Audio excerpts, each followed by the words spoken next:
বিসমিল্লাহির রহমানির রহিম। লেবানন প্রবাসী ভাই ও বোনেরা, আসসালামু আলাইকুম ওয়া রাহমাতুল্লাহি ওয়া বারাকাতুহু।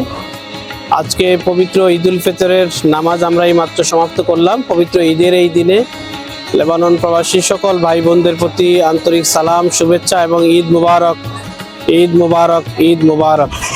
আশা করি আপনারা সকলেই ভালো আছেন এবং সুন্দরভাবে আপনাদের ঈদ উদযাপন করছেন।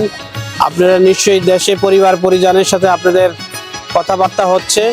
আলহামদুলিল্লাহ, সুন্দরভাবে আমরা আমাদের ঈদের নামাজ শেষ করলাম এবং আমাদের প্রবাসী ভাই বোনদের সাথে কথা বলছি।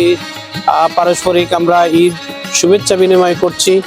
আলহামদুলিল্লাহ, সামনের দিনগুলোতে আশা করছি লেবাননের পরিস্থিতি সুন্দর হবে, ভালো হবে এবং আপনারা সকলেই সুন্দরভাবে আপনাদের এখানকার যে কার্যক্রম আছে তা পরিচালনা করতে পারবেন। পবিত্র ঈদের দিনে আপনাদের সকলকে আবারও শুভেচ্ছা এবং অভিনন্দন জানাই। আপনারা ভালো থাকুন, পরিবার পরিজন নিয়ে আপনারা সুন্দরভাবে দিনাতিপাত করুন, এই আশাবাদ ব্যক্ত করছি। আপনাদের সকলকে ধন্যবাদ। আসসালামু আলাইকুম, ঈদ মুবারক।